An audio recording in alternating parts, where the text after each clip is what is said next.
Hello student, good morning. Today we will going to discuss principle of conservation of momentum and its application. देखो हमारे पास principle of conservation of linear momentum जो कि आपने 9th class में भी पढ़ा था। Principle of conservation of linear momentum हमारे पास क्या होता है कि लीनियर मोमेंटम रिमेन्स कंजर्व।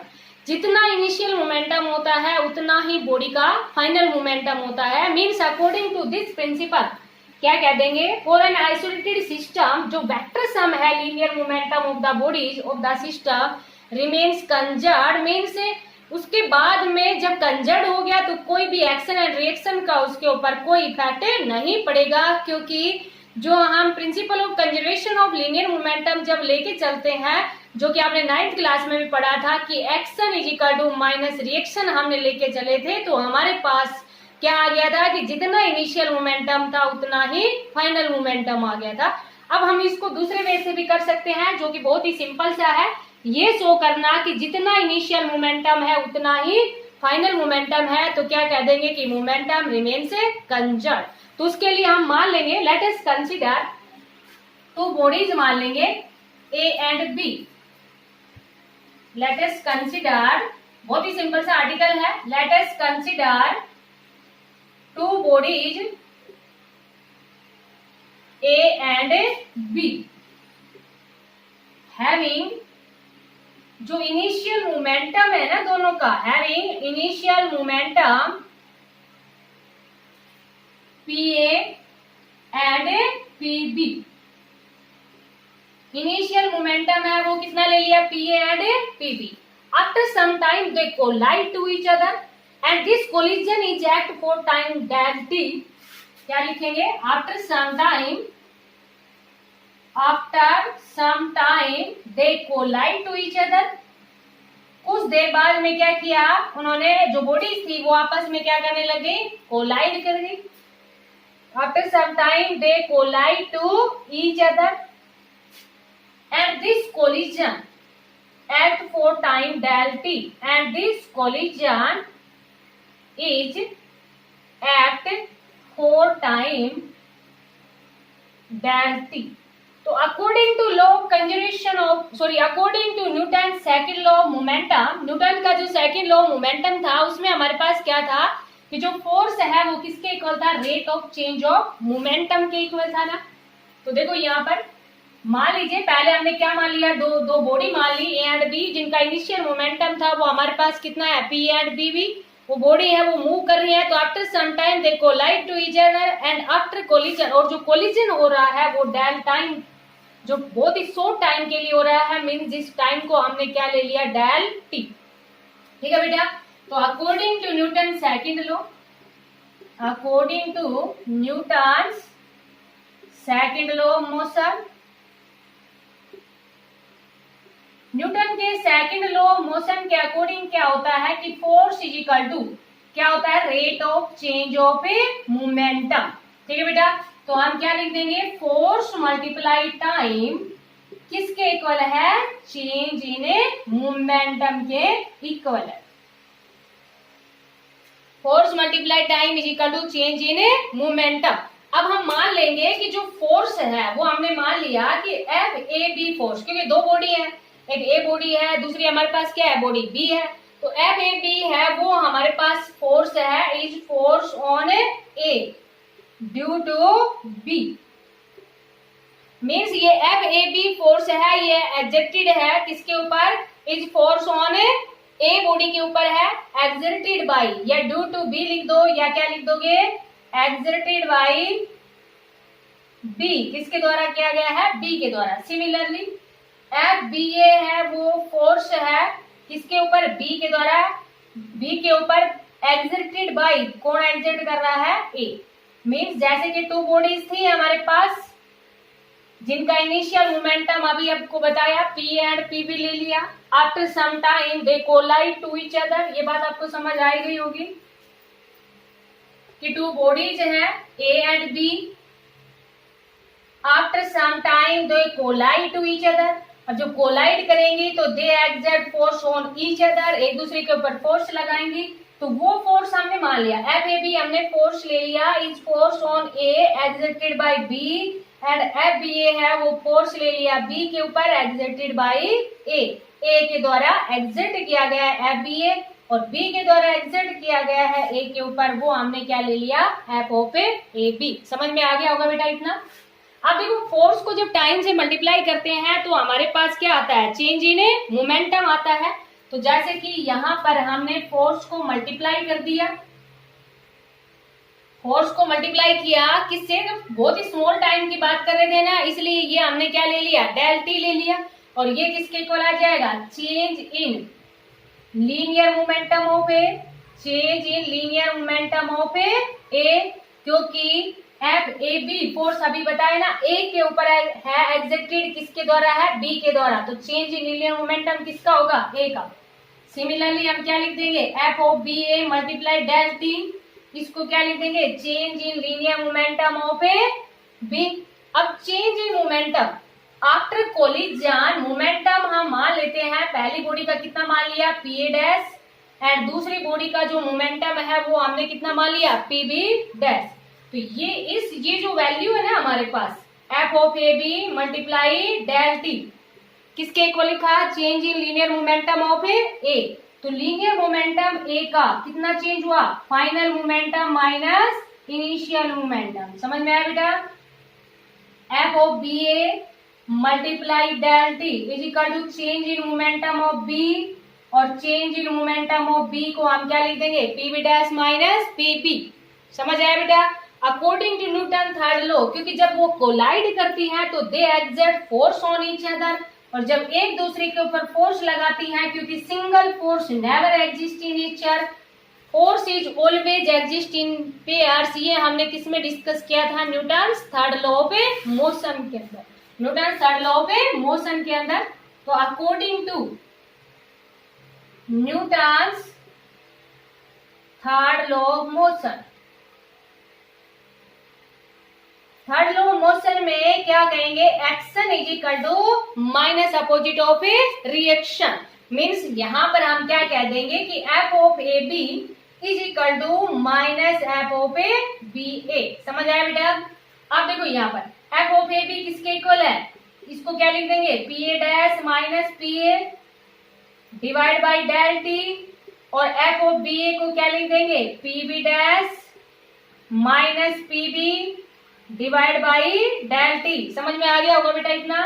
अब देखो डेल टी से डेल टी कैंसिल हो गया, तो यहां से हम क्या लिख देंगे, P A dash minus P A is equal to P B dash minus P B, और यहाँ साइन किसका था, माइनस का, तो ये माइनस साइन यहाँ लगा दिया। समझ आया बेटा। P A dash minus P A is equal to क्या लिख देंगे, माइनस पी बी डैश और माइनस माइनस प्लस। ठीक है बेटा, इसको इस साइड ले आएंगे, इस साइड लेके आएंगे तो P A dash plus P B dash is equal to, इसको उस साइड लेके जाएंगे तो P A plus P B. ये हमारे पास क्या है, फाइनल मोमेंटम, और ये हमारे पास क्या था, इनिशियल मोमेंटम। मीन्स यहां से हम क्या लिख देंगे, initial momentum is equal to final momentum, initial momentum is equal to final momentum, कि जितना इनिशियल मोमेंटम है उतना ही हमारे पास क्या है, final momentum.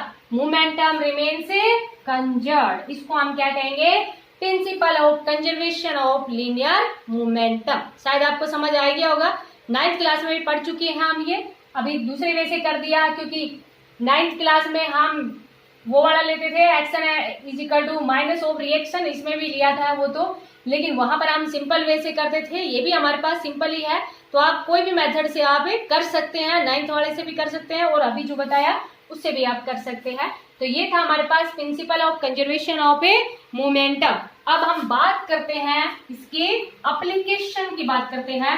Applications means uses, applications of principle of conservation of linear momentum. तो एक के बारे में तो आप अच्छे से जानते हैं, recalling of a gun, recoiling of a gun, जो कि आपने 9th क्लास में पढ़ा था, recalling of a gun. It is based on Newton third law, और जहां पर भी न्यूटन थर्ड लॉ लग रहा है वहां पर ही action is equal to minus reaction होता है। और ये वाला जब हम लगाते हैं तो क्या आता है हमारे पास, principle of conservation of momentum आता है, मीन्स मोमेंटम रिमेन्स कंजर्व। तो देखो recoiling of a gun, recoiling of a gun क्या होता है कि जब एक बुलेट को फायर्ड किया जाता है गन से, तो जैसे ही बुलेट आगे की तरफ जाती है गन के ऊपर पीछे की तरफ फोर्स लगता है, मीन्स पीछे की तरफ गन है वो खिसकती है, और जिस वेलोसिटी के साथ वो पीछे की तरफ खिसकती है उसी वेलोसिटी को हम क्या कहते हैं, रिकॉल वेलोसिटी कहते हैं। समझ में आया बेटा? तो देखो रिकॉल वेलोसिटी ऑफ गन, इसको निकालने के लिए हम मान लेंगे स्टार्टिंग में, late us consider mass of a gun. एक गन है उसका मास हमने क्या मान लिया, m1।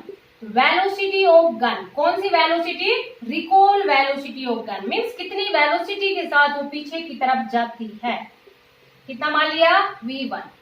Mass of A bullet या शॉट भी कह सकते हैं, m2। वेलोसिटी ऑफ बुलेट, जिसको क्या ले लेंगे, v2। समझ में आया बेटा? अब देखो ये it is based on Newton third law, और न्यूटन थर्ड लॉ लग रहा है तो डायरेक्टली हम क्या कह देंगे, it is based on principle of conservation of a momentum. और principle of conservation of momentum क्या कहता है, समझ में आ गया होगा बेटा? ये रख कर देती हूँ यहाँ से। Principal of conservation of momentum क्या कहता है, मोमेंटम रिमेन्स कंजर्व, मीन जितना इनिशियल मोमेंटम उतना ही फाइनल मोमेंटम। बिफोर फायरिंग, जब फायरिंग नहीं की थी, before firing the gun and the bullet both are at a rest, both are at a rest। so जो मोमेंटम है ना, इनिशियल मोमेंटम, वो किसके इक्वल है, जीरो के इक्वल। क्या कह देंगे, so initial momentum is equal to zero after firing. समझ में आया बेटा? ये m1 माना है, ये v1, ये m2, v2, ध्यान रखना। आफ्टर फायरिंग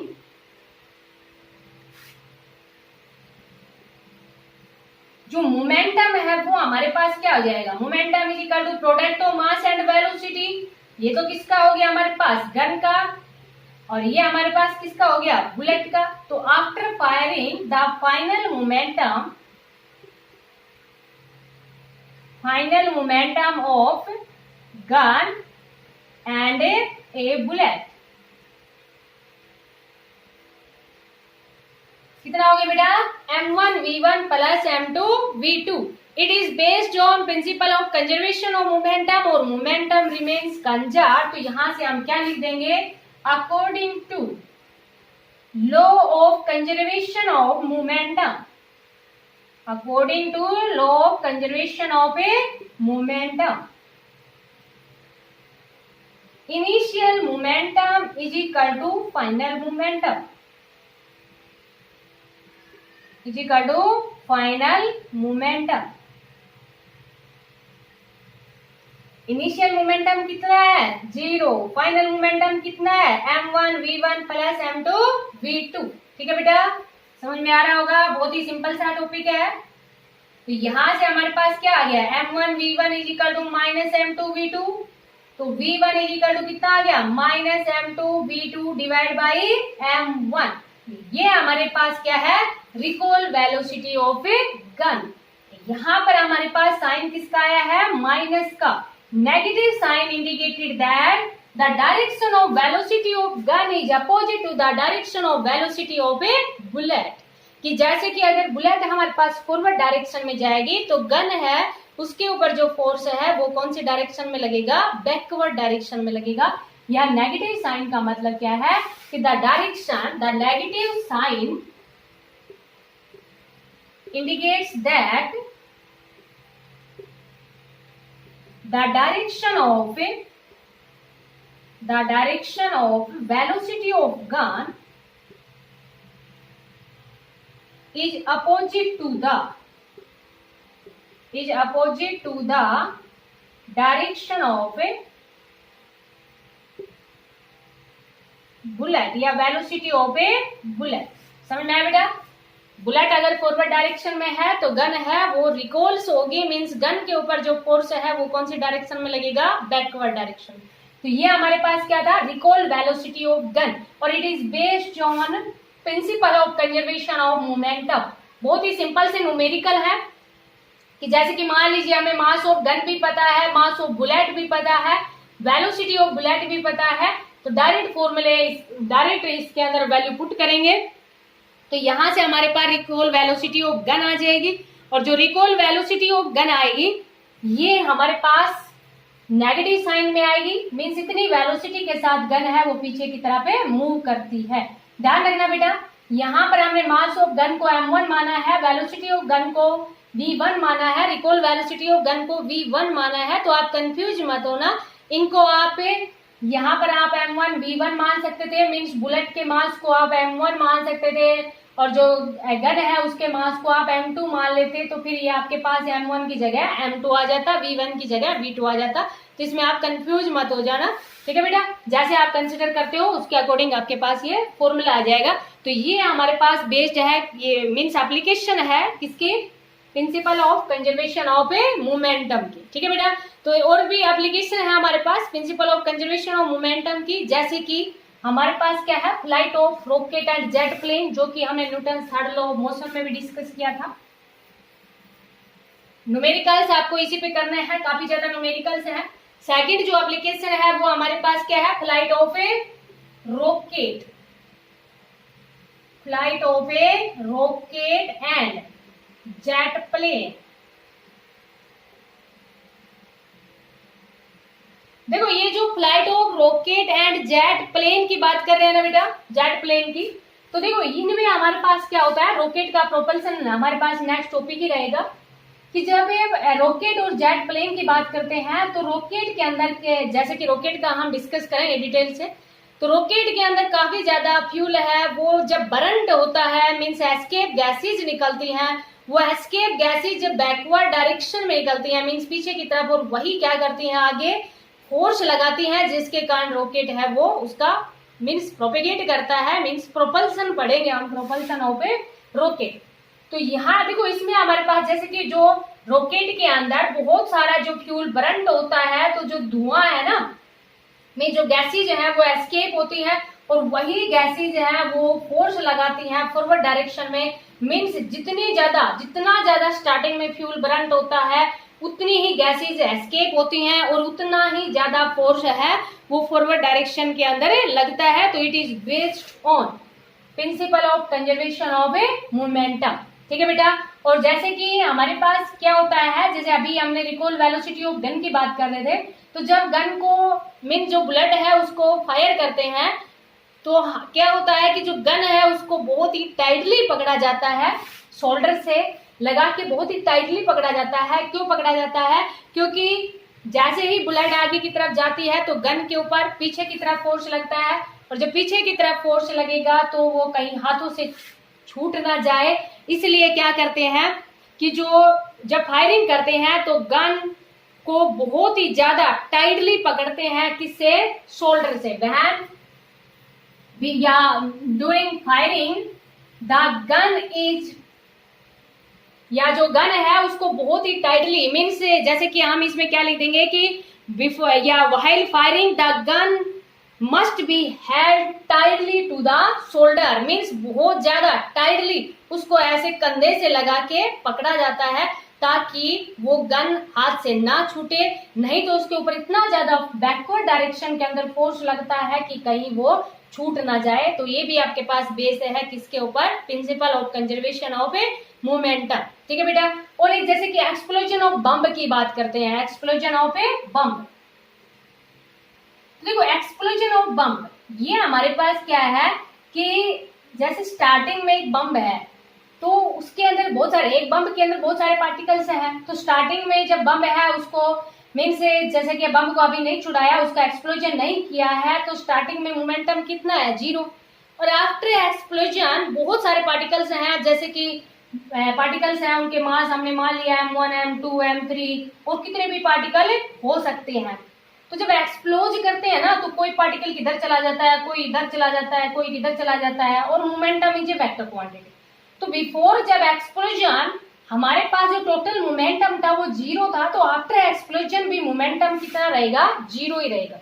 मीन्स जैसे कि पहला पार्टिकल है उसका मास m1 ले लिया, वेलोसिटी v1 मान ली, दूसरा पार्टिकल है उसका मास m2 मान लिया, वेलोसिटी v2 मान ली, और सपोज करो हमने 3 पार्टिकल ही ले लिए, तो आफ्टर एक्सप्लोजन तब ये वैल्यू है वो हमारे पास क्या रहेगी, कांस्टेंट रहेगी। तो ये मीन्स जितना इनिशियल था उतना ही हमारे पास क्या रहेगा, फाइनल। तो ये कुछ एप्लीकेशन थे, applications of principle of conservation of momentum. आपको डिटेल से रिकॉलिंग ऑफ गन है वो अंडरस्टैंड करनी है, तो आप अच्छे से इन टॉपिक को अंडरस्टैंड करना। Thank you, have a nice day.